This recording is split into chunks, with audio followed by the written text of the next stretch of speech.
Well, guys, who would have thought that it could be even worse for the Russian aviation? But it happened yesterday. There was the massive hacker attack on Aeroflot, the biggest Russian airline. Pro-Ukraine hacker group claims Aeroflot cyber attack.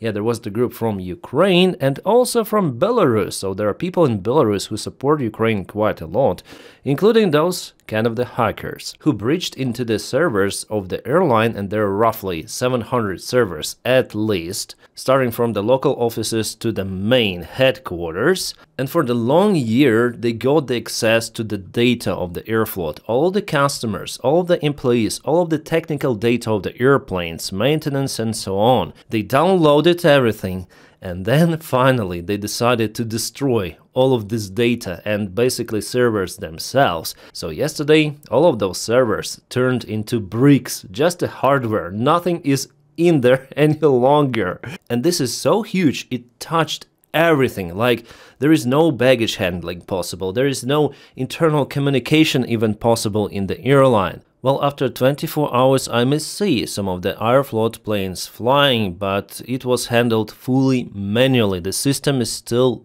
down, which makes it impossible to book new tickets and something else. They're basically taking the passengers who stuck in the Moscow airports, probably. Usually I see way more Aeroflot airlines. I click and I see less Aeroflot than usual. So it was the picture, standard picture in the Russian airports, if there is the drone attack or something like that.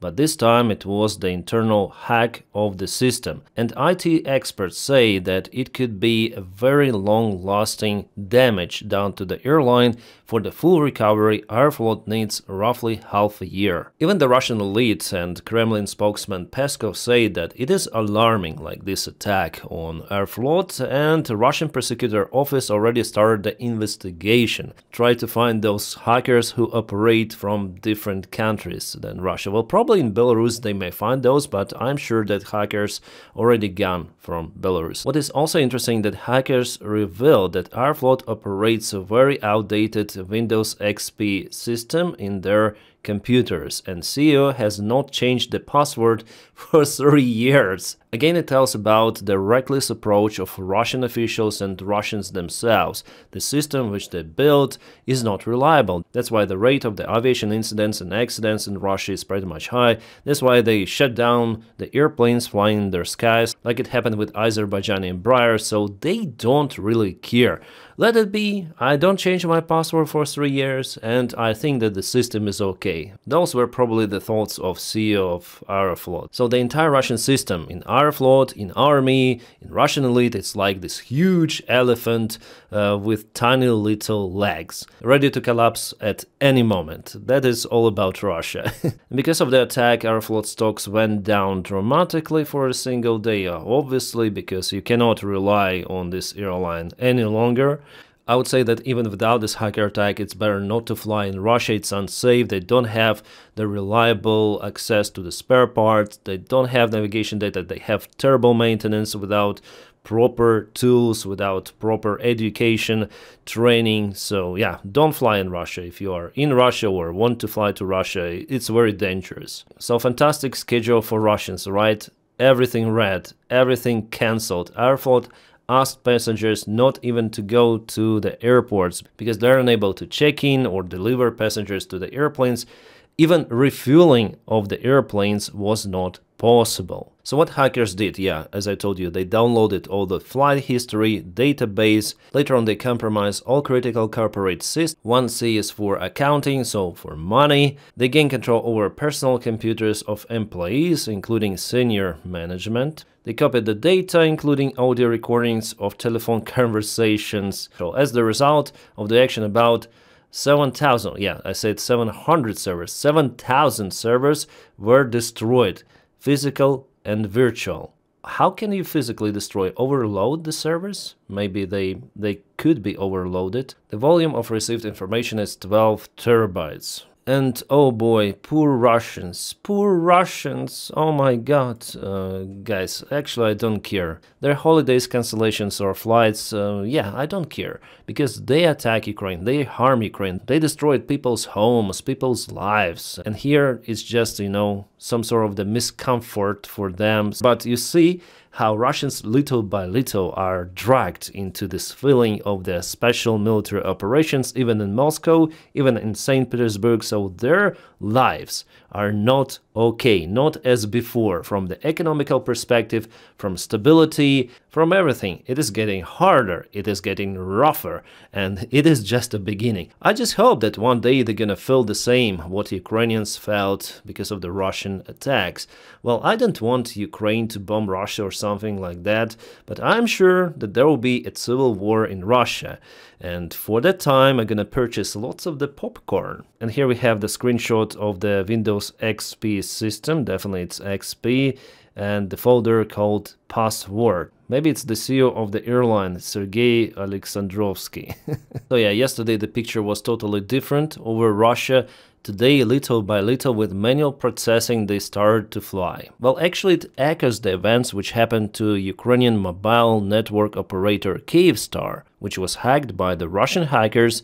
The idea is the same as with Aeroflot. They breach the servers, they take the data out, and they destroy the servers. And the company, indeed, wasn't able to restore normal operation for many months. Well, at first, Kyivstar was out for a couple of days completely, then little by little their IT workers started to restore everything, but it took lots of the time for a full operation. And now pro-Ukraine hackers do the same stuff to very important Russian logistic companies, like for example Aeroflot. Aeroflot also has many of the daughter airlines like Pobeda, Nordwind, maybe Russia also has the cooperation with Aeroflot. So Aeroflot is the biggest corporation in Russia. And without aviation, Russia is mainly doomed, Russian economy. The only alternative for aviation are the trains, but they're pretty much outdated. Yeah, they have Sapsan, which is made not in Russia, by the way. And it is only one line between Moscow and St. Petersburg for Sapsan. Sapsan breaks down regularly, especially during the winter time, because of the components. They worn out, Russia is under the sanctions, so this is the usual stuff for Russia, very old trains, like this one. Some of them are Skoda, made in Czechoslovakia during the Soviet times. And you cannot move fast in Russia using trains. To get too far east from Moscow, it might take even weeks. So there is absolutely zero alternative for aviation connection. And it's not about passengers only, it's about cargo, because passenger jets, they carry lots of the cargo. Every commercial flight in the world carries cargo. Most of the cargo is being transported like that, and cargo is economy. Well, for St. Petersburg they have the port nearby, but for Moscow it's no possible. Like the fast delivery without aviation is no go. That's why this hacker attack is one of the most important things that happened for the last time towards Russian economy and the Russian logistics. So not just Ukrainian drones disturb Russia from inside, but also hackers, pro-Ukraine hackers. Awesome. And guys, I'm kind of familiar with the Russian aviation because I used to fly in the Russian airline. Yeah, it was just a line training for ATR 42 and 72. It was in two-man, but I know this story. And by the way, one of those ATRs in two-man crashed because captain decided, okay, there is the snow on the wings, it's better not to do the ground de-icing, so who cares? And then they took off, they plunged down to the ground because of the icing. So absolutely wrong actions by the crew. So I spent 3 months in Russia flying, and that system, it doesn't work okay. It didn't work by that time, and it doesn't work now. Yeah, there are some of the stories I need to film separate videos discussing everything, what happened there, and the attitude. Well, the attitude back then was okay, because the management of this particular airline, they're actually Ukrainians.